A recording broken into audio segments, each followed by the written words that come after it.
श्री वाहिगुरु साहिब जी सबे पिंड अब हो हमारे।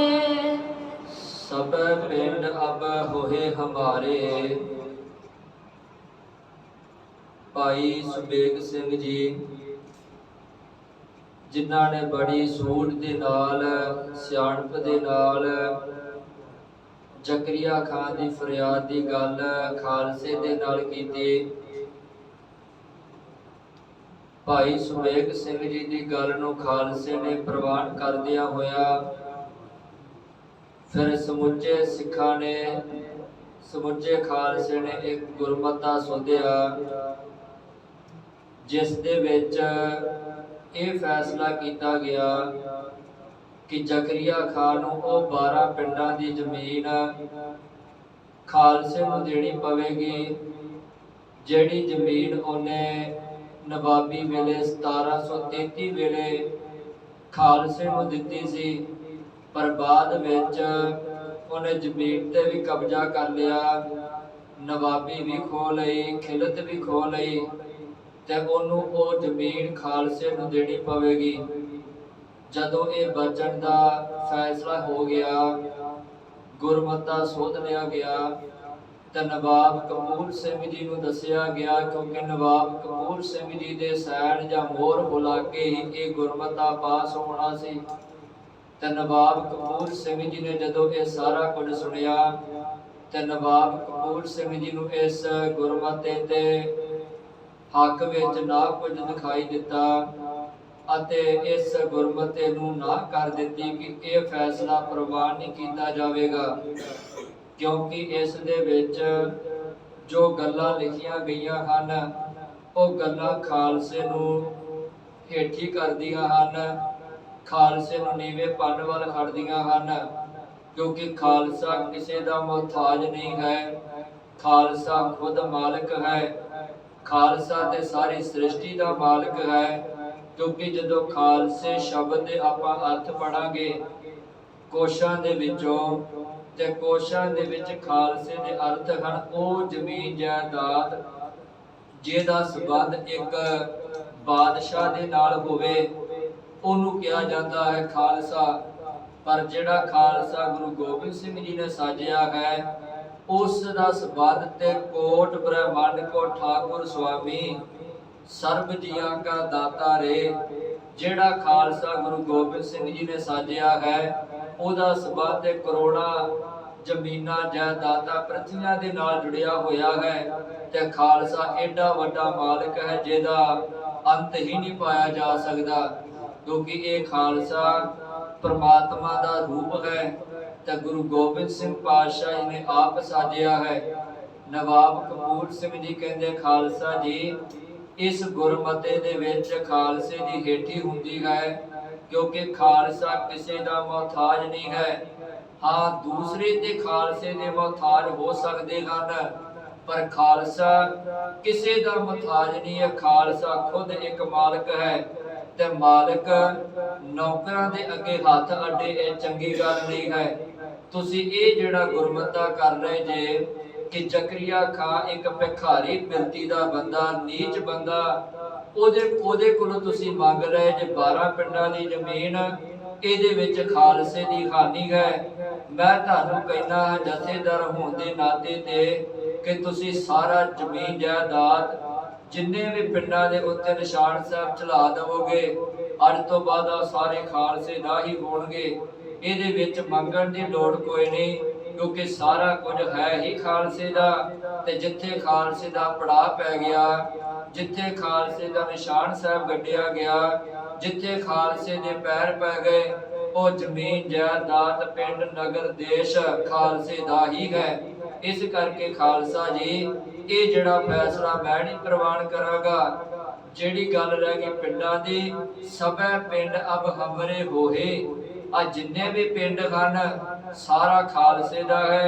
ये खालसे तो बाहर नहीं सारा कुछ खालसे दे अंडर ही आउंदा है। जब हम ले लाहौरे मारे ਜਬ ਹਮ ਲੇਹ ਲਾਹੌਰੇ ਮਾਰੇ। ਇਸ ਕਰਕੇ ਜਦੋਂ ਆਪਾਂ ਲਾਹੌਰ ਨੂੰ ਖੋ ਲਵਾਂਗੇ ਤੇ ਲਾਹੌਰ ਨੂੰ ਖੋਣ ਦੇ ਨਾਲ ਇਹ ਸਾਰਾ ਕੁਝ ਆਪਣੇ ਕੋਲ ਆਪਣੇ ਆਪ ਹੀ ਆ ਜਾਵੇਗਾ, ਕਿਉਂਕਿ ਸਾਰੇ ਦਾ ਸਾਰਾ ਕੁਝ ਲਾਹੌਰ ਦੇ ਨਾਲ ਜੁੜਿਆ ਹੋਇਆ ਹੈ। ਤੇ ਨਵਾਬ ਕਪੂਰ ਸਿੰਘ ਜੀ ਕਹਿੰਦੇ ਜਬ ਹਮ ਲੇਹ ਲਾਹੌਰੇ ਮਾਰੇ।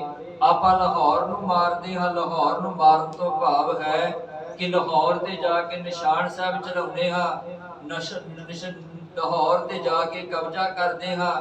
ਤੇ ਜਦੋਂ ਲਾਹੌਰ ਤੇ ਕਬਜ਼ਾ ਹੋ ਗਿਆ ਫਿਰ ਸਾਰਾ ਪੰਜਾਬ ਹੀ ਆਪਣਾ ਹੋ ਗਿਆ, ਫਿਰ ਸਾਰੀ ਜ਼ਮੀਨ ਜਾਇਦਾਦ ਹੀ ਖਾਲਸੇ ਦੀ ਹੋ ਗਈ। ਅਬ ਸੋ ਹਮੈ ਗੁਰ ਬਚਨ ਸੁਨਾਏ। ਅਬ ਸੋ ਹਮੈ ਗੁਰ ਬਚਨ ਸੁਨਾਏ। ਤੇ ਹੁਣ ਜੋ ਗੁਰੂ ਦੇ ਬਚਨ ਹਨ ਉਹ ਤੁਸੀਂ ਸੁਣਾਏ ਹਨ। ਉਹ ਜਿਹੜੀਆਂ ਗੁਰੂ ਨੇ ਬਖਸ਼ਿਸ਼ਾਂ ਕੀਤੀਆਂ ਹਨ ਉਹਨਾਂ ਤੇ ਹੀ ਸਾਨੂੰ ਅਟਲ ਰਹਿਣਾ ਚਾਹੀਦਾ ਹੈ। ਮਰਨ ਕਾਲ ਕੇ ਦੁਖ ਸੰਤਾਏ। ਮਰਨ ਕਾਲ ਕੇ ਦੁੱਖ ਸੰਤਾਏ। ਤੇ ਬਾਕੀ ਰਹੀ ਗੱਲ ਜ਼ਕਰੀਆ ਖਾਨ ਦੀ ਕਿ ਉਹਦੀ ਜਿਹੜੀ ਫਰਿਆਦ ਦੀ ਗੱਲ ਹੈ ਭਾਈ ਸਬੇਗ ਸਿੰਘ ਜੀ ਵੱਲੋਂ, ਤੇ ਨਵਾਬ ਕਪੂਰ ਸਿੰਘ ਜੀ ਕਹਿੰਦੇ ਹਨ ਮਰਨ ਕਾਲ ਕੇ ਦੁੱਖ ਸੰਤਾਏ। ਇਹ ਜਿਹੜਾ ਮੌਤ ਹੈ ਇਹ ਬਹੁਤ ਵੱਡਾ ਦੁੱਖ ਹੈ ਤੇ ਖਾਨ ਬਹਾਦਰ ਨੂੰ ਲੱਗਾ ਹੋਇਆ ਹੈ, ਕਿਉਂਕਿ ਉਹਨੂੰ ਜਿਹੜਾ ਪਿਸ਼ਾਬ ਦਾ ਬੰਨ ਪਿਆ ਹੋਇਆ ਹੈ, ਉਹਨੂੰ ਰੋਗ ਲੱਗਾ ਹੋਇਆ ਹੈ। ਉਹ ਹੁਣ ਕਰਲਾਉਂਦਾ ਹੈ ਤੇ ਕਰਲਾਉਂਦਾ ਆਪਣੇ ਇਲਾਜ ਲਈ ਹੈ, ਆਪਣੀ ਗਰਜ ਵਾਸਤੇ ਹੈ। ਉਹਨੂੰ ਖਾਲਸੇ ਨਾਲ ਕੋਈ ਵੀ ਹਮਦਰਦੀ ਨਹੀਂ, ਉਹਨੂੰ ਕਿਸੇ ਇਨਸਾਨ ਨਾਲ ਕੋਈ ਹਮਦਰਦੀ ਨਹੀਂ ਹੈ। ਬਸ ਦੁੱਖ ਆਉਣ ਤੇ ਉਹ ਝੁਕਿਆ ਹੋਇਆ ਹੈ। ਤੇ ਜਿਹੜਾ ਦੁੱਖ ਆਉਣ ਤੇ ਝੁਕਿਆ ਹੋਵੇ ਉੱਤੇ ਕਦੀ ਵਿਸ਼ਵਾਸ ਨਹੀਂ ਕਰਨਾ ਚਾਹੀਦਾ, ਕਿਉਂਕਿ ਝੁਕਣਾ ਵੀ ਦੋ ਪ੍ਰਕਾਰ ਦਾ ਹੈ। ਸਤਿਗੁਰ ਜੀ ਦੀ ਬਾਣੀ ਦੇ ਮੁਤਾਬਕ ਇੱਕ ਝੁਕਣਾ ਉਹ ਹੈ ਜਿਹੜਾ ਝੁਕਣ ਦੇ ਨਾਲ ਕਈਆਂ ਕੁਲਾਂ ਦਾ ਉਧਾਰ ਹੋ ਜਾਂਦਾ ਹੈ, ਤੇ ਇੱਕ ਝੁਕਣਾ ਉਹ ਹੈ ਜਿਹੜਾ ਸਵਾਰਥ ਕਰਕੇ ਝੁਕ ਕੇ ਆਪਣੇ ਸਵਾਰਥ ਨੂੰ ਪੂਰਾ ਕੀਤਾ ਜਾਂਦਾ ਹੈ।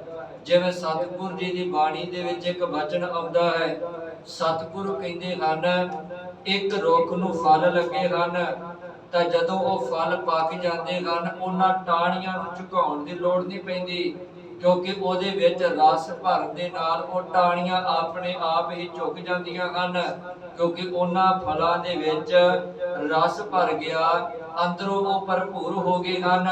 ਤੇ ਜਿਹੜਾ ਇਨਸਾਨ ਅੰਦਰੋਂ ਭਰ ਜਾਂਦਾ ਹੈ, ਜਿਸ ਇਨਸਾਨ ਦੇ ਅੰਦਰ, ਜਿਸ ਮਨੁੱਖ ਦੇ ਅੰਦਰ ਪ੍ਰਮਾਤਮਾ ਦੇ ਨਾਮ ਦਾ ਰਸ ਆ ਜਾਂਦਾ ਹੈ, ਉਹ ਭਰਪੂਰ ਹੋ ਜਾਂਦਾ ਹੈ। ਉਹ ਆਪਣੇ ਆਪ ਹੀ ਨਿਮਰਤਾ ਵਿੱਚ ਆਪਣੇ ਆਪ ਹੀ ਝੁਕ ਜਾਂਦਾ ਹੈ। ਇਸ ਝੁਕਣ ਨੂੰ ਸਤਿਗੁਰੂ ਨੇ ਪ੍ਰਵਾਨ ਕੀਤਾ ਹੈ। ਇਸ ਵਾਸਤੇ ਗੁਰਬਾਣੀ ਦੇ ਵਿੱਚ ਨਿਮਰਤਾ ਸ਼ਬਦ, ਸਤਿਗੁਰੂ ਜੀ ਨੇ ਨੀਵਾ ਸ਼ਬਦ ਅਤੇ ਗਰੀਬੀ ਸ਼ਬਦ ਵੀ ਵਰਤਿਆ ਹੈ, ਭਾਵ ਕਿ ਇਹ ਨਿਮਰਤਾ ਦੇ ਹੀ ਪ੍ਰਤੀਕ ਹਨ। ਪਰ ਜਿਹੜੀ ਝੁਕਣ ਨੂੰ ਸਤਿਗੁਰੂ ਨੇ ਪ੍ਰਵਾਨ ਨਹੀਂ ਕੀਤਾ ਉਹ ਹੈ ਕਪਟੀ ਝੁਕ, ਭਾਵ ਕਿ ਵਿਖਾਵੇ ਦੀ ਝੁਕ, ਜਿਹਨੂੰ ਸਤਿਗੁਰੂ ਜੀ ਨੇ ਇੱਕ ਸ਼ਿਕਾਰੀ ਦੀ ਨਾਲ ਤੁਲਨਾ ਦਿੱਤੀ ਹੈ। ਸਤਿਗੁਰੂ ਕਹਿੰਦੇ ਇੱਕ ਸ਼ਿਕਾਰੀ ਸ਼ਿਕਾਰ ਕਰਦਾ ਹੈ ਤਾਂ ਉਹ ਸ਼ਿਕਾਰ ਕਿਸ ਵਾਸਤੇ ਕਰ ਰਿਹਾ? ਕਿਸੇ ਦਾ ਉਧਾਰ ਕਰਨ ਵਾਸਤੇ ਨਹੀਂ, ਆਪਣੀ ਗਰਜ ਨੂੰ, ਆਪਣੇ ਸਵਾਰਥ ਨੂੰ ਪੂਰਾ ਕਰਨ ਵਾਸਤੇ ਕਰ ਰਿਹਾ ਹੈ, ਕਿਉਂਕਿ ਉਹ ਜਿੰਨਾ ਝੁਕੇਗਾ ਉਹਨਾਂ ਉਹਦਾ ਨਿਸ਼ਾਨਾ ਸ਼ਿਕਾਰ ਤੇ ਵਧੀਆ ਲੱਗੇਗਾ। ਸਤਿਗੁਰੂ ਕਹਿੰਦੇ ਸ਼ਿਕਾਰੀ ਸ਼ਿਕਾਰ ਨੂੰ ਮਾਰਨ ਵਾਸਤੇ ਝੁਕਦਾ ਹੈ, ਉਹ ਝੁਕਣਾ ਮੈਨੂੰ ਪ੍ਰਵਾਨ ਨਹੀਂ, ਪਰ ਜਿਹੜਾ ਮਨ ਕਰਕੇ ਅੰਦਰੋਂ ਨਿਮਰਤਾ ਦੇ ਨਾਲ ਝੁਕ ਗਿਆ ਹੈ ਉਹ ਜਿਹੜਾ ਮੈਨੂੰ ਪ੍ਰਵਾਨ ਹੈ। ਤੇ ਸਤਿਗੁਰ ਦਾ ਬਚਨ ਆਉਂਦਾ, ਮਿੱਠਤ ਨੀਵੀ ਨਾਨਕਾ ਗੁਣ ਚੰਗਿਆਈਆਂ ਤਤ, ਸਭ ਕੋ ਨਿਵੈ ਆਪ ਕੋ ਪਰ ਕੋ ਨਿਵੈ ਨਾ ਕੋਈ। ਸਾਰੇ ਆਪਣੇ ਸਵਾਰਥ ਵਾਸਤੇ ਝੁਕਦੇ ਹਨ ਪਰ ਕੋਈ ਕਿਸੇ ਵਾਸਤੇ ਨਹੀਂ ਝੁਕੇਗਾ। ਹਰੇਕ ਮਨੁੱਖ ਆਪਣੀ ਗਰਜ ਵਾਸਤੇ, ਆਪਣੇ ਸਵਾਰਥ ਵਾਸਤੇ ਝੁਕੇਗਾ, ਪਰ ਕਿਸੇ ਦੀ ਲੋੜ ਵਾਸਤੇ ਝੁਕਣ ਨੂੰ ਕੋਈ ਤਿਆਰ ਨਹੀਂ। ਸਤਿਗੁਰ ਕਹਿੰਦੇ ਸਭ ਕੋ ਨਿਵੈ ਆਪ ਕੋ ਪਰ ਕੋ ਨਿਵੈ ਨਾ ਕੋਏ, ਧਰ ਦਾ ਰਾਜੂ ਤੋਲੀਐ ਨਿਵੇ ਸੋ ਗੌਰਾ ਹੋਏ। ਕਹਿੰਦੇ ਤਕੜੀ ਦਾ ਜਿਹੜਾ ਭਾਰਾ ਬੰਨਾ ਹੁੰਦਾ ਹੈ ਉਹ ਝੁਕ ਜਾਂਦਾ ਹੈ, ਤੇ ਉਸ ਝੁਕਣ ਨੂੰ ਸਤਿਗੁਰੂ ਨੇ ਪ੍ਰਵਾਨ ਕੀਤਾ, ਕਿਉਂਕਿ ਭਾਰੇ ਤੋਂ ਭਾਵ ਹੈ ਕਿ ਅੰਦਰੋਂ ਭਰਪੂਰ ਹੋ ਗਿਆ ਹੈ। ਜਿਹੜਾ ਹੌਲਾ ਬੰਨਾ ਉਹ ਹੰਕਾਰ ਦਾ ਸੂਚਕ ਹੈ, ਹਵਾ ਦੇ ਵਿੱਚ ਉੱਡਦਾ ਹੈ। ਸਤਿਗੁਰੂ ਕਹਿੰਦੇ ਜਿਹੜਾ ਬੰਨਾ ਭਾਰਾ ਹੈ ਤਕੜੀ ਦਾ ਝੁਕਦਾ ਹੈ, ਕਿਉਂਕਿ ਭਾਰਾ ਬੰਨਾ ਹਮੇਸ਼ਾ ਲਿਫਦਾ ਹੁੰਦਾ ਹੈ। ਤੇ ਜਿਹੜਾ ਨਾਮ ਦੇ ਨਾਲ ਅੰਦਰੋਂ ਭਾਰਾ ਹੋ ਜਾਵੇ ਉਹ ਗੁਰੂ ਚਰਨਾਂ ਦੇ ਵਿੱਚ ਝੁਕਦਾ ਹੈ। ਤੇ ਜਿਹੜਾ ਹੌਲਾ ਬੰਨਾ ਹੁੰਦਾ ਹੰਕਾਰ ਦਾ ਮਾਰਿਆ ਉਹ ਆਕਾਸ਼ ਦੇ ਵਿੱਚ ਹੀ ਉੱਡਦਾ ਹੈ। ਸਤਿਗੁਰੂ ਕਹਿੰਦੇ ਸਭ ਕੋ ਨਿਵੈ ਆਪ ਕਉ, ਪਰ ਕੋ ਨਿਵੈ ਨਾ ਕੋਏ। ਧਰ ਧਰ ਰਾਜੋ ਤੋਲੀਐ, ਨਿਵੇ ਸੋ ਗੌਰਾ ਹੋਏ। ਅਪਰਾਧੀ ਦੂਣਾ ਨਿਵੈ, ਜੋ ਹੰਤਾ ਮਿਰਗਾ। ਸੀਸ ਨਵਾਇਆ ਕਿਆ ਥੀਏ, ਜਾਂ ਹਿਰਦੇ ਕਸੁੱਦੇ ਜਾ। ਸਤਿਗੁਰੂ ਕਹਿੰਦੇ ਇੱਕ ਸ਼ਿਕਾਰੀ ਮਿਰਗ ਦਾ ਸ਼ਿਕਾਰ ਕਰਨ ਲੱਗਿਆ ਝੁਕਦਾ ਹੈ, ਕਿਉਂਕਿ ਉਹਦਾ ਸਵਾਰਥ ਹੈ, ਉਹਦਾ ਸ਼ਿਕਾਰ ਕਰੇਗਾ। ਸਤਿਗੁਰੂ ਕਹਿੰਦੇ ਬਸ ਆ ਵਿਖਾਵੇ ਦੀ ਜਿਹੜੀ ਨਿਮਰਤਾ, ਵਿਖਾਵੇ ਦਾ ਝੁਕਾ ਮੈਨੂੰ ਪ੍ਰਵਾਨ ਨਹੀਂ ਹੈ। ਤੇ ਨਵਾਬ ਕਪੂਰ ਸਿੰਘ ਜੀ ਕਹਿੰਦੇ ਖਾਲਸਾ ਜੀ ਮਰਨ ਕਾਲ ਕੇ ਦੁੱਖ ਸੰਤਾਏ। ਹੁਣ ਜ਼ਕਰੀਆ ਖਾਨ ਮਰਨ ਦੇ ਕਿਨਾਰੇ ਤੇ ਹੈ, ਦੁੱਖ ਲੱਗਾ ਹੋਇਆ ਹੈ। ਤੇ ਹੁਣ ਜਿਹੜਾ ਉਹ ਵਿਖਾਵੇ ਦਾ ਝੁਕ ਰਿਹਾ ਹੈ, ਉਹਦਾ ਝੁਕਣਾ ਜਿਹੜਾ ਵਾ ਨਿਮਰਤਾ ਵਾਲਾ ਨਹੀਂ, ਉਹਦਾ ਝੁਕਣਾ ਇੱਕ ਕਪਟੀ ਹੈ, ਕਿਉਂਕਿ ਉਹ ਸਵਾਰਥ ਕਰਕੇ ਇਸ ਰੋਗ ਤੋਂ ਨਿਜਾਤ ਪਾਉਣ ਵਾਸਤੇ ਝੁਕਿਆ ਹੋਇਆ ਹੈ। ਮਰਨ ਕਾਲ ਕੋ ਦੁੱਖ ਹੈ ਭਾਰੀ, ਮਰਨ ਕਾਲ ਕੋ ਦੁੱਖ ਹੈ ਭਾਰੀ, ਕਿਉਂਕਿ ਜਨਮ ਤੇ ਮਰਨ ਦਾ ਬਹੁਤ ਵੱਡਾ ਦੁੱਖ ਹੈ। ਆਮ ਕਰਕੇ ਕਿਹਾ ਜਾਂਦਾ ਹੈ ਕਿ ਜਨਮ ਜਿਹੜਾ ਹੁੰਦਾ ਹੈ ਇਹਦੇ ਖੁਸ਼ੀ ਦਾ ਪ੍ਰਤੀਕ ਹੈ, ਤੇ ਮਰਨ ਜਿਹੜਾ ਉਹ ਦੁੱਖ ਦਾ ਪ੍ਰਤੀਕ ਹੈ। ਪਰ ਸਤਿਗੁਰ ਜੀ ਦੀ ਬਾਣੀ ਨੂੰ ਪੜ੍ਹ ਕੇ ਵੇਖੀਏ, ਸਤਿਗੁਰ ਜੀ ਦੀ ਬਾਣੀ ਦੇ ਮੁਤਾਬਕ ਮਰਨਾ ਵੀ ਦੁੱਖ ਹੈ ਤੇ ਜੀਣਾ ਜਨਮ ਲੈਣਾ ਵੀ ਬਹੁਤ ਵੱਡਾ ਦੁੱਖ ਹੈ। ਇੱਕ ਬਚਨ ਕੀਤਾ ਹੈ ਭਾਈ ਗੁਰਦਾਸ ਜੀ ਉਹਨਾਂ ਨੇ, ਕਿਉਂਕਿ ਆਪ ਹੀ ਜਦੋਂ ਘਰ ਦੇ ਵਿੱਚ ਇੱਕ ਬੱਚੇ ਦਾ ਜਨਮ ਹੁੰਦਾ ਹੈ ਤਾਂ ਸਾਰੇ ਰਿਸ਼ਤੇਦਾਰ ਪਰਿਵਾਰ ਵਾਲੇ ਵਧਾਈਆਂ ਦਿੰਦੇ ਹਨ ਇੱਕ ਦੂਜੇ ਨੂੰ ਵੀ ਘਰ ਦੇ ਵਿੱਚ ਬੱਚੇ ਦਾ ਜਨਮ ਹੋਇਆ ਜਾਂ ਬੱਚੀ ਦਾ ਜਨਮ ਹੋਇਆ ਵਾ। ਲੱਡੂ ਪਾਏ ਜਾਂਦੇ ਹਨ, ਮੂੰਹਾਂ ਦੇ ਵਿੱਚ ਵਧਾਈਆਂ ਦਿੱਤੀਆਂ ਜਾਂਦੀਆਂ ਹਨ। ਪਰ ਭਾਈ ਗੁਰਦਾਸ ਜੀ ਕਹਿੰਦੇ ਜਿਹੜਾ ਉਹ ਬੱਚਾ ਹੈ ਉਹ ਰੋ ਰਿਹਾ ਹੈ, ਉਸ ਦੇ ਵੱਲ ਕਿਸੇ ਦਾ ਖਿਆਲ ਨਹੀਂ ਕਿ ਕਿਉਂ ਰੋ ਰਿਹਾ ਹੈ। ਪਰ ਜਿਹੜੇ ਪਰਿਵਾਰ ਵਾਲੇ ਸਾਕ ਸੰਬੰਧੀ ਉਹ ਖੁਸ਼ੀਆਂ ਮਨਾ ਰਹੇ ਹਨ। ਪਰ ਭਾਈ ਗੁਰਦਾਸ ਜੀ ਕਹਿੰਦੇ ਉਹਦਾ ਰੋਣ ਦਾ ਕਾਰਨ ਬਹੁਤ ਵੱਡਾ ਕਾਰਨ ਹੈ। ਉਹਦੇ ਰੋਣ ਦਾ ਕਾਰਨ ਹੈ ਜਨਮ ਲੈਣਾ ਨਹੀਂ, ਉਹਦਾ ਮੌਤ ਰੋਣ ਦਾ ਕਾਰਨ ਹੈ ਲਿਵ ਛੁੜਕੀ ਲੱਗੀ ਤ੍ਰਿਸ਼ਨਾ ਮਾਇਆ ਅਮਰ ਵਰਤਾਇਆ। ਉਹਦੇ ਰੋਣ ਦਾ ਕਾਰਨ ਇਹ ਹੈ ਕਿਉਂਕਿ ਜਿਸ ਵਕਤ ਬੱਚੇ ਦਾ ਆਕਾਰ ਮਾਂ ਦੇ ਪੇਟ ਦੇ ਵਿੱਚ ਬਣ ਰਿਹਾ ਹੁੰਦਾ ਹੈ ਤੇ ਸਤਿਗੁਰੂ ਕਹਿੰਦੇ ਹਨ ਮਾਤ ਗਰਭ ਮੈਂ ਆਪਨ ਸਿਮਰਨ ਦੇ, ਤੈ ਤੁਮ ਰਾਖਣ ਹਾਰੇ। ਉੱਥੇ ਬੱਚੇ ਦੀ ਸੁਰਤ ਪਰਮਾਤਮਾ ਦੇ ਨਾਲ ਜੁੜੀ ਹੋਈ ਹੈ, ਜਿਸ ਦੇ ਆਸਰੇ ਉੱਥੇ ਬੱਚੇ ਦਾ ਆਕਾਰ ਬਣਦਾ ਹੈ, ਬੱਚੇ ਦਾ ਸਰੀਰ ਬਣਦਾ ਹੈ, ਬੱਚੇ ਦਾ ਆਕਾਰ ਸਾਰਾ ਤਿਆਰ ਹੁੰਦਾ ਹੈ। ਪਰ ਜਿਸ ਵਕਤ ਮਨੁੱਖ ਦਾ ਬੱਚੇ ਦਾ ਜਨਮ ਹੋ ਜਾਂਦਾ ਹੈ ਤਾਂ ਸਤਿਗੁਰੂ ਕਹਿੰਦੇ ਜਿਹੜੀ ਲਿਵ ਜਿਹੜੀ ਸੁਰਤ ਬੱਚੇ ਦੀ ਪਰਮਾਤਮਾ ਨਾਲ ਜੁੜੀ ਹੋਈ ਸੀ, ਉਹ ਸੁਰਤ ਟੁੱਟਣ ਦੀ ਦੇਰ ਸੀ ਕਿ ਉਹ ਮਨੁੱਖ ਪਰਮਾਤਮਾ ਦੇ ਨਾਲੋਂ ਟੁੱਟ ਗਿਆ ਤੇ ਟੁੱਟਣ ਦੇ ਕਾਰਨ ਉਸ ਨੂੰ ਇਸ ਵਿਛੋੜੇ ਦਾ ਦੁੱਖ ਹੋਣ ਲੱਗਾ, ਜਿਹਦੇ ਕਰਕੇ ਉਹ ਬੱਚਾ ਜਿਹੜਾ ਰੋ ਰਿਹਾ ਹੈ। ਅਸਲ ਵਿੱਚ ਰੋਣ ਦਾ ਕਾਰਨ ਆ ਹੈ ਤੇ ਰੋਣ ਦਾ ਕਾਰਨ ਅਸਲ ਵਿੱਚ ਦੁਨਿਆਵੀ ਪੱਖ ਤੋਂ ਸਮਝਿਆ ਜਾਂਦਾ ਕਿ ਇਹਨੂੰ ਭੁੱਖ ਲੱਗੀ ਹੈ। ਅਸਲ ਵਿੱਚ ਭੁੱਖ ਦਾ ਕਾਰਨ ਰੋਣ ਨਹੀਂ, ਰੋਣ ਦਾ ਕਾਰਨ ਹੈ ਲਿਵ ਛੁੜਕੀ ਲੱਗੀ ਤ੍ਰਿਸ਼ਨਾ ਮਾਇਆ ਅਮਰ ਵਰਤਾਇਆ। ਤੇ ਭਾਈ ਰਤਨ ਸਿੰਘ ਜੀ ਕਹਿੰਦੇ ਨੇ ਮਰਨ ਕਾਲ ਕੋ ਦੁੱਖ ਹੈ ਭਾਰੀ। ਭਾਈ ਜਨਮ ਤੇ ਮਰਨਾ ਦੋਵੇਂ ਬਹੁਤ ਵੱਡੇ ਦੁੱਖ ਹਨ।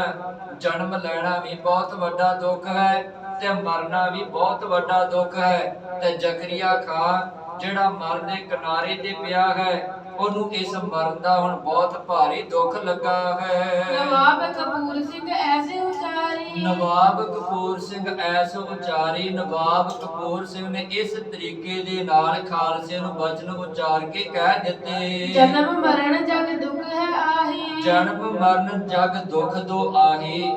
ਆ ਜਨਮ ਤੇ ਮਰਨ ਜਗ ਦੇ ਵਿੱਚ ਦੋ ਦੁੱਖ ਹਨ ਜਿਹੜੇ ਮਨੁੱਖ ਨੂੰ ਜਾਂ ਪ੍ਰਮਾਤਮਾ ਦੇ ਵੱਲੋਂ ਕੁਦਰਤ ਦੇ ਵਿੱਚ ਹਰੇਕ ਜੀਵ ਜੰਤੂ ਨੂੰ ਲਾਏ ਗਏ ਹਨ। ਕਿਉਂਕਿ ਆਮ ਭਾਵੇਂ ਕਿਹਾ ਜਾਂਦਾ ਹੈ ਕਿ ਅਗਲੇ ਜਨਮ ਜਿਹੜਾ ਵਾ ਉਹ ਤੁਹਾਨੂੰ ਸਵਰਗਾਂ ਦਾ ਦਿੱਤਾ ਜਾਵੇਗਾ। ਸਤਿਗੁਰੂ ਕਹਿੰਦੇ ਮੰਨ ਲਵੋ ਸਵਰਗਾਂ ਦਾ ਜਨਮ ਦਿੱਤਾ ਜਾਵੇਗਾ, ਪਰ ਹੈ ਤੇ ਬਹੁਤ ਵੱਡਾ ਦੁੱਖ ਹੀ, ਕਿਉਂਕਿ ਜਿਹੜਾ ਬੰਧਨਾਂ ਦਾ ਛੁਟਕਾਰਾ ਉਹ ਤੇ ਨਹੀਂ ਛੁੱਟੇਗਾ। ਜਨਮ ਤੇ ਫਿਰ ਮਿਲ ਜਾਣਾ ਹੈ ਤੇ ਜਨਮ ਤੋਂ ਬਾਅਦ ਫਿਰ ਮੌਤ ਮਿਲਣੀ ਹੈ। ਭਾਵ ਕਿ ਇਹ ਜਨਮ ਤੇ ਮਰਨ ਬਹੁਤ ਵੱਡੇ ਦੁੱਖ ਹਨ। ਛੁਟਕਾਰਾ ਉਦੋਂ ਹੈ ਜਦੋਂ ਮਨੁੱਖ ਦਾ ਆਵਾਗਮਨ ਦਾ ਸਮਾਪਤ ਹੋ ਗਿਆ, ਆਵਾਗਮਨ ਉਹਦਾ ਮੁੱਕ ਗਿਆ ਤੇ ਬਾਰ-ਬਾਰ ਜਿਹੜਾ ਸਿਲਸਿਲਾ ਸੀ ਜਮ ਮਰੈ ਫਿਰ ਜਮੈ, ਬਹੁਤ ਸਜਾਏ ਪਿਆ ਦੇਸ ਲੰਮੈ, ਇਹ ਸਿਲਸਿਲਾ ਮੁੱਕ ਜਾਵੇਗਾ। ਸਤਿਗੁਰੂ ਕਹਿੰਦੇ ਉਦੋਂ ਇਹਦਾ ਜਨਮ ਮਰਨ ਦਾ ਜਿਹੜਾ ਦੁੱਖ ਹੈ ਉਹ ਵੀ ਆਪਣੇ ਆਪ ਹੀ ਮੁੱਕ ਜਾਵੇਗਾ। ਪਰ ਉਹਨਾਂ ਚਿਰ ਤੱਕ ਇਹਦਾ ਸਿਲਸਿਲਾ ਇਹ ਜਨਮ ਮਰਨ ਦਾ ਜਾਰੀ ਰਹੇਗਾ ਜਿੰਨਾ ਚਿਰ ਤੱਕ ਇਹ ਬੰਧਨਾਂ ਦੇ ਵੱਲੋਂ, ਵਿਕਾਰਾਂ ਦੇ ਵੱਲੋਂ ਜਾਂ ਆਪਣੇ ਆਪ ਨੂੰ ਪ੍ਰਮਾਤਮਾ ਦੇ ਵਿੱਚ ਅਭੇਦ ਨਹੀਂ ਕਰ ਲੈਂਦਾ, ਉਹਨਾਂ ਚਿਰ ਤੱਕ ਇਹ ਜਿਹੜਾ ਜਨਮ ਤੇ ਮਰਨ ਦੇ ਦੋ ਦੁੱਖ ਪ੍ਰਮਾਤਮਾ ਵੱਲੋਂ ਲਾਏ ਗਏ ਹਨ, ਇਹਨਾਂ ਦੇ ਵਿੱਚ ਮਨੁੱਖ ਨੂੰ ਭੜਕਣਾ ਹੀ ਪੈਣਾ ਹੈ। ਜਾਤੇ ਸਤਿਗੁਰ ਹੋਏ ਸਹਾਈ, ਜਾਤੇ ਸਤਿਗੁਰ ਹੋਏ ਸਹਾਈ। ਹਾਂ, ਇਸ ਜਨਮ ਮਰਨ ਦੇ ਦੁੱਖ ਤੋਂ ਛੁਟਕਾਰਾ ਪਾਉਣ ਦੀ ਜਿਹੜਾ ਢੰਗ ਤਰੀਕਾ ਹੈ, ਜੁਗਤੀ ਹੈ ਜਿਹੜੀ, ਉਹ ਕੇਵਲ ਤੇ ਕੇਵਲ ਸਤਿਗੁਰੂ ਦੇ ਕੋਲ ਹੈ। ਕਿਉਂਕਿ ਸਤਿਗੁਰੂ ਹੀ ਤਰੀਕਾ ਦੱਸਣਗੇ, ਸਤਿਗੁਰੂ ਹੀ ਢੰਗ ਦੱਸਣਗੇ ਕਿ ਇਸ ਜਨਮ ਤੇ ਮਰਨ ਤੋਂ ਹਮੇਸ਼ਾ ਵਾਸਤੇ ਕਿਵੇਂ ਜਿਹੜੀ ਨਜਾਤ ਪਾਈ ਜਾ ਸਕਦੀ ਹੈ, ਕਿਵੇਂ ਇਸ ਜਨਮ ਮਰਨ ਤੋਂ ਛੁਟਕਾਰਾ ਹੋ ਸਕਦਾ ਹੈ। ਉਹ ਤਰੀਕਾ ਕੇਵਲ ਗੁਰੂ ਗ੍ਰੇਸ ਵਿੱਚ ਹੈ, ਗੁਰੂ ਕਿਰਪਾ ਦੇ ਵਿੱਚ ਹੈ। ਕਿਉਂਕਿ ਜਦੋਂ ਕੋਈ ਮਨੁੱਖ ਸਤਿਗੁਰੂ ਜੀ ਦੀ ਸ਼ਰਨ ਵਿੱਚ ਆ ਜਾਵੇ ਤੇ ਸਤਿਗੁਰੂ ਜੀ ਦੇ ਕਹੇ ਮੁਤਾਬਕ ਚੱਲੇ ਤਾਂ ਉਹਦਾ ਜਨਮ ਮਰਨ ਜਿਹੜਾ ਮੁੱਕ ਜਾਂਦਾ ਹੈ।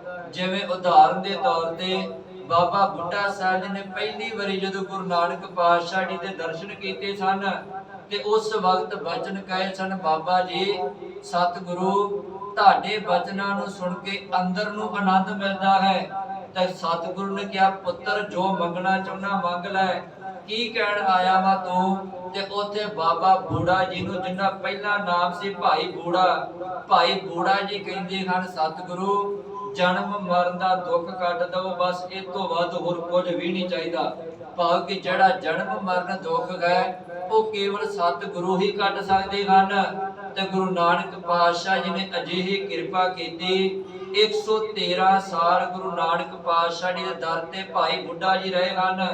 ਤੇ ਅੰਤਲੇ ਸਮੇਂ ਜਿਸ ਵਕਤ ਬਾਬਾ ਬੁੱਢਾ ਸਾਹਿਬ ਜੀ ਨੇ ਸਰੀਰਕ ਚੋਲਾ ਤਿਆਗਿਆ ਹੈ ਤੇ ਗੁਰੂ ਹਰਗੋਬਿੰਦ ਪਾਤਸ਼ਾਹ ਜੀ ਕਹਿੰਦੇ, ਗੁਰਮੁਖ ਜਨਮ ਸਵਾਰ ਦਰਗਾਹ ਚਲਿਆ, ਸੱਚੀ ਦਰਗਾਹ ਜਾਏ, ਸੱਚਾ ਪਿੜ ਮੱਲਿਆ। ਭਾਵ ਕਿ ਸਤਿਗੁਰੂ ਨੇ ਸਾਰੀ ਸੰਗਤ ਨੂੰ ਵਧਾਈਆਂ ਦਿੱਤੀਆਂ ਸਨ ਤੇ ਸੰਗਤ ਨੇ ਪੁੱਛਿਆ, ਸਤਿਗੁਰੂ ਵਧਾਈਆਂ ਕਾਹਦੀਆਂ? ਤੇ ਸਤਿਗੁਰੂ ਨੇ ਕਿਹਾ ਸੀ, ਵਧਾਈਆਂ ਇਸ ਕਰਕੇ ਕਿਉਂਕਿ ਬਾਬਾ ਬੁੱਢਾ ਸਾਹਿਬ ਜੀ ਪ੍ਰਮਾਤਮਾ ਦੇ ਘਰ ਦੇ ਵਿੱਚ ਪਹੁੰਚ ਗਏ ਹਨ, ਉਹਨਾਂ ਦਾ ਜਨਮ ਮਰਨ ਖਤਮ ਹੋ ਗਿਆ ਹੈ। ਗੁਰੂ ਕਿਰਪਾ ਦੇ ਨਾਲ, ਗੁਰੂ ਗ੍ਰੇਸ ਦੇ ਨਾਲ ਇਸ ਜਨਮ ਮਰਨ ਤੋਂ ਖਹਿੜਾ ਛੁੱਟ ਜਾਂਦਾ ਹੈ। ਦੋਹਰਾ ਇਮਿਉ ਨੇ ਸ੍ਰੀ ਗੁਰੂ ਗ੍ਰੰਥ ਕੋ ਲਿਓ ਆਸਰੋ ਆਏ, ਇਮਉਨ ਸ੍ਰੀ ਗੁਰੂ ਗ੍ਰੰਥ ਕੋ ਲਿਓ ਆਸਰੋ ਆਏ। ਭਾਈ ਸੁਬੇਗ ਸਿੰਘ ਜੀ ਨੇ ਸਾਰੀ ਗੱਲ ਨੂੰ ਸੁਣ ਲਿਆ ਤੇ ਭਾਈ ਸੁਬੇਗ ਸਿੰਘ ਜੀ ਫਿਰ ਕਹਿੰਦੇ, ਖਾਲਸਾ ਜੀ, ਨਵਾਬ ਜੀ, ਗੁਰੂ ਗ੍ਰੰਥ ਸਾਹਿਬ ਦਾ ਉਹਨੇ ਆਸਰਾ ਤੱਕਿਆ ਹੈ, ਖਾਲਸੇ ਦਾ ਆਸਰਾ ਤੱਕਿਆ ਹੈ ਤੇ ਖਾਲਸੇ ਦੇ ਕੋਲ ਇੰਨੀਆਂ ਬਖਸ਼ਿਸ਼ਾਂ ਹਨ, ਗੁਰੂ ਗ੍ਰੰਥ ਸਾਹਿਬ ਜੀ ਦੇ ਵਿੱਚ ਇੰਨੀ ਤਾਕਤ ਹੈ ਕਿ ਗੁਰੂ ਗ੍ਰੰਥ ਸਾਹਿਬ ਜੀ ਕੁਝ ਵੀ ਕਰ ਸਕਦੇ ਹਨ ਤੇ ਗੁਰੂ ਘਰ ਦੇ ਵਿੱਚ ਆਏ ਹੋਏ ਨੂੰ ਮੋੜਨਾ ਨਹੀਂ ਚਾਹੀਦਾ। ਇਸ ਕਰਕੇ ਇਹਦੇ ਵਿੱਚ ਕੋਈ ਸ਼ੱਕ ਨਹੀਂ ਕਿ ਜਨਮ ਮਰਨ ਦੁੱਖ ਭਾਰੀ ਹੈ। ਇਹਦੇ ਵਿੱਚ ਵੀ ਕੋਈ ਸ਼ੱਕ ਨਹੀਂ ਕਿ ਜ਼ਕਰੀਆ ਖਾਨ ਆਪਣੀ ਗਰਜ ਕਰਕੇ ਝੁਕਿਆ ਹੋਇਆ ਹੈ। ਪਰ ਖਾਲਸਾ ਜੀ, ਖਾਲਸਾ ਤੇ ਆਪਣੇ ਬਿਰਦ ਨੂੰ ਪਛਾਣਦਾ ਹੈ, ਖਾਲਸਾ ਤੇ ਉਸੇ ਤਰੀਕੇ ਨਾਲ ਬਖਸ਼ਿਸ਼ਾਂ ਕਰਦਾ ਹੈ ਕਿਉਂਕਿ ਖਾਲਸੇ ਨੂੰ ਤੇ ਕੋਈ ਗਰਜ ਨਹੀਂ, ਖਾਲਸੇ ਨੂੰ ਕੋਈ ਸਵਾਰਥ ਨਹੀਂ, ਖਾਲਸੇ ਨੂੰ ਕੋਈ ਲਾਲਚ ਨਹੀਂ। ਇਸ ਕਰਕੇ ਭਾਈ ਖਾਲਸਾ ਜੀ, ਗੁਰੂ ਗ੍ਰੰਥ ਸਾਹਿਬ ਜੀ ਦਾ ਜ਼ਕਰੀਆ ਖਾਨ ਨੇ ਆਸਰਾ ਤੱਕਿਆ ਹੈ। ਉਹਨੇ ਗੁਰੂ ਗ੍ਰੰਥ ਸਾਹਿਬ ਦੇ ਵਿੱਚੋਂ ਕੁਝ ਬਚਨ ਕਹੇ ਹਨ, ਮੈਨੂੰ ਜੋ ਕਾਜੀ ਮੁੱਲਾ ਨੇ ਉਹਨੂੰ ਦੱਸੇ ਹਨ ਤੇ ਇਸ ਕਰਕੇ ਗੁਰੂ ਕਿਰਪਾ ਦੇ ਨਾਲ ਖਾਲਸਾ ਜੀ ਗੁਰੂ ਦਾ ਆਸਰਾ ਲੈ ਕੇ ਇਸ ਗੱਲ ਦਾ, ਉਹਦੇ ਦੁੱਖ ਦਾ ਜ਼ਰੂਰ ਕੋਈ ਨਾ ਕੋਈ ਹੱਲ ਕੀਤਾ ਜਾਵੇ। ਇਤਨੀ ਖਾਤਰ ਦੁਸ਼ਟ ਕੋ ਦੀਜੈ ਪਰਚਾ ਦਿਖਾਏ, ਇਤਨੀ ਖਾਤਰ ਦੁਸ਼ਟ ਕੋ ਦੀਜੈ ਪਰਚਾ ਦਿਖਾਏ। ਤੇ ਭਾਈ ਸੁਬੇਗ ਸਿੰਘ ਜੀ ਦੀ ਜਦੋਂ ਗੱਲ ਨਵਾਬ ਕਪੂਰ ਸਿੰਘ ਨੇ ਸੁਣੀ ਤੇ ਨਵਾਬ ਕਪੂਰ ਸਿੰਘ ਜੀ ਕਹਿੰਦੇ, ਖਾਲਸਾ ਜੀ, ਭਾਈ ਸੁਬੇਗ ਸਿੰਘ ਜੀ ਠੀਕ ਕਹਿ ਰਹੇ ਹਨ, ਉਹਨੇ ਗੁਰੂ ਗ੍ਰੰਥ ਸਾਹਿਬ ਦਾ ਖਾਲਸਾ ਤੱਕਿਆ, ਗੁਰੂ ਦੇ ਚਰਨ ਵਿੱਚ ਆਇਆ ਹੈ, ਖਾਲਸੇ ਦੀ ਸ਼ਰਨ ਵਿੱਚ ਆਇਆ ਹੈ। ਆਪਾਂ ਉਹਨੂੰ ਨਿਰਾਸ਼ ਵੀ ਨਹੀਂ ਹੋਣ ਦੇਣਾ ਤੇ ਆਪਾਂ ਭਾਈ ਤਾਰੂ ਸਿੰਘ ਦੇ ਬਚਨਾਂ ਨੂੰ ਵੀ ਝੂਠਾ ਨਹੀਂ ਪੈਣ ਦੇਣਾ, ਕਿਉਂਕਿ ਭਾਈ ਤਾਰੂ ਸਿੰਘ ਦੇ ਜੋ ਬਚਨ ਹਨ ਉਹ ਅਟਲ ਹਨ ਮਹਾਪੁਰਸ਼ਾਂ ਦੇ।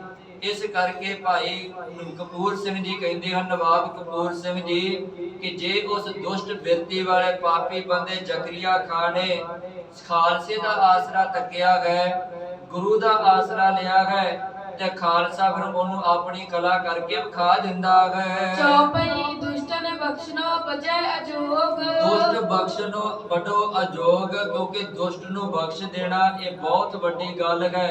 ਕਿਸੇ ਪਾਪੀ ਨੂੰ ਤਾਰ ਦੇਣਾ ਬਹੁਤ ਵੱਡੀ ਗੱਲ ਹੈ। ਤੇ ਗੁਰੂ ਨਾਨਕ ਪਾਤਸ਼ਾਹ ਜੀ ਨੇ ਸਿੱਖ ਨੂੰ ਸਿਖਾਇਆ ਹੀ ਇਹ ਹੈ। ਇੱਕ ਬਚਨ ਆਪਾਂ ਪੜ੍ਹਦੇ ਹਾਂ ਬਾਣੀ ਵਿੱਚੋਂ, ਸਤਿਗੁਰ ਜੀ ਦਾ ਫਰੀਦਾ, ਬੁਰੇ ਦਾ ਭਲਾ ਕਰ, ਗੁੱਸਾ ਮਨ ਨਾ ਹੰਢਾਏ, ਦੇਹੀ ਰੋਗ ਨਾ ਲੱਗਏ, ਪੱਲਾ ਸਭ ਕਿਛ ਪਾਏ।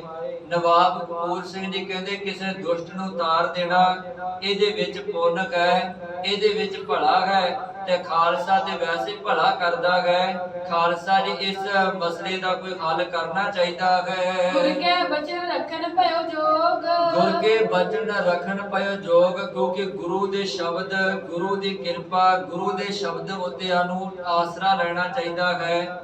ਗੁਰੂ ਦੇ ਬਚਨਾਂ ਉੱਤੇ ਪਹਿਰਾ ਦੇਣਾ ਚਾਹੀਦਾ ਹੈ। ਤੇ ਜੋ ਗੁਰੂ ਨੇ ਸਾਨੂੰ ਖਾਲਸੇ ਨੂੰ ਬਖਸ਼ਿਸ਼ਾਂ ਕੀਤੀਆਂ ਹਨ, ਉਹਨਾਂ ਬਖਸ਼ਿਸ਼ਾਂ ਨੂੰ ਪਛਾਣਦਿਆਂ ਹੋਇਆ ਇਸ ਚੀਜ਼ ਦਾ ਆਪਾਂ ਹੱਲ ਕਰੀਏ ਅਤੇ ਜ਼ਕਰੀਆ ਖਾਨ ਦੇ ਇਸ ਰੋਗ ਨੂੰ ਦੂਰ ਕੀਤਾ ਜਾਵੇ। ਫਿਰ ਨਵਾਬ ਕਪੂਰ ਸਿੰਘ ਜੀ ਉਹਨਾਂ ਦਾ ਬਚਨ ਮੰਨ ਕੇ ਫਿਰ 5 ਸਿੱਖ ਉੱਠਦੇ ਹਨ ਅਤੇ 5 ਸਿੱਖ ਫਿਰ ਅਰਦਾਸਾਂ ਸੋਚਦੇ ਹਨ ਤਾਂ ਜੋ ਭਾਈ ਤਾਰੂ ਸਿੰਘ ਦੇ ਬਚਨ ਵੀ ਅਟਲ ਰਹਿਣ, ਜ਼ਕਰੀਆ ਖਾਨ ਨੂੰ ਮੌਤ ਵੀ ਆਵੇ ਅਤੇ ਉਹਨੂੰ ਜਿਹੜਾ ਦੁੱਖ ਲੱਗਾ ਹੋਇਆ ਉਹਦੇ ਵੱਲੋਂ ਵੀ ਉਹਨੂੰ ਰਾਹਤ ਮਿਲੇ। ਤਾਂ ਕਿ ਸਾਰੇ ਬਚਨਾਂ ਦੀ ਅਰਦਾਸ ਫਿਰ ਕਿਵੇਂ ਖਾਲਸਾ ਸੋਚਦਾ ਹੈ, ਕਿਵੇਂ ਅਰਦਾਸਾਂ ਕਰਦਾ ਹੈ ਤੇ ਉਹ ਅਰਦਾਸ ਖਾਲਸੇ ਦੀ ਕਿਵੇਂ ਪੂਰੀ ਹੁੰਦੀ ਹੈ, ਉਹ ਵਿਚਾਰ ਆਪਾਂ ਕੱਲ ਦੇ ਦੀਵਾਨਾਂ 'ਚ ਕਰਾਂਗੇ। ਇਹਦੀਆਂ ਬੇਨਤੀਆਂ ਪ੍ਰਵਾਨ ਕਰਨੀਆਂ, ਵਿਚਾਰਾਂ ਕਰਦਿਆਂ ਬੇਅੰਤ ਗਲਤੀਆਂ ਹੋਈਆਂ ਨੇ। ਗੁਰੂ ਅਤੇ ਸੰਗਤ ਬਖਸ਼ਣਹਾਰ ਹੈ, ਬਖਸ਼ ਲੈਣਾ। ਵਾਹਿਗੁਰੂ ਜੀ ਕਾ ਖਾਲਸਾ, ਵਾਹਿਗੁਰੂ ਜੀ ਕੀ ਫਤਿਹ।